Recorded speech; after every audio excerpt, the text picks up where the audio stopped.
Alright, so my name's Andy. I am a Spiritus missionary, and I want to share with you a grace that I've received in my own life lately.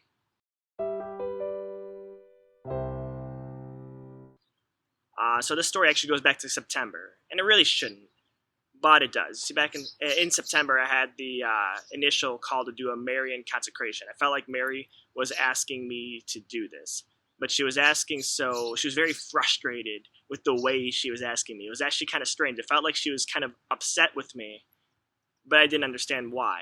Like, okay, you're asking me to consecrate myself to you. I'll do it. No problem. Why are you upset? I think, like many mothers, Mary knows what her children are going to do before they even do it. So even though I got the call to do a Marian consecration in September, she knew that I was going to wait until 25 days ago today to actually start that consecration. Well, nevertheless, I finally did it. So I'm consecrating myself to Mary. It takes 33 days to do with the way that I'm doing it, at least. And the ways every day for those 33 days, you do these little meditations and stuff. And by the end of the 33 days, you were officially consecrated to Mary.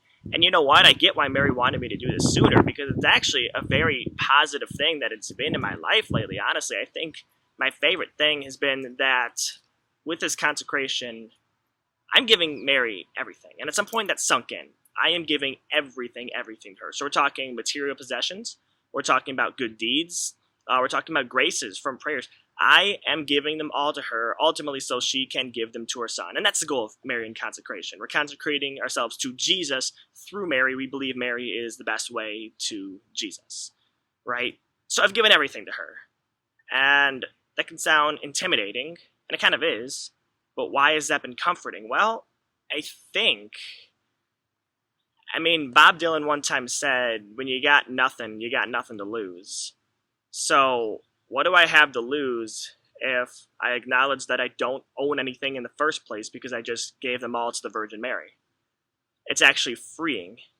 It's freeing to think that I've got nothing to lose, and it's freeing to know that nothing that I have could ever be more important than Mary, so I might as well just give them to her in the first place.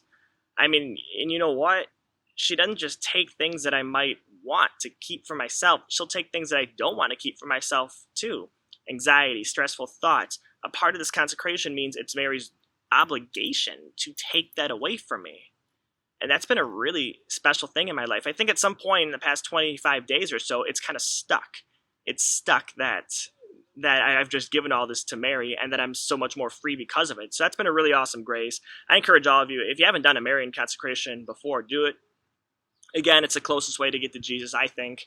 But even if you don't do that, don't be afraid to give everything to her or give everything to Jesus, because there's so many things that we might be holding on to that we might want to keep for ourselves, but it's actually more freeing once we give them up and then realize maybe they were never ours in the first place to begin with.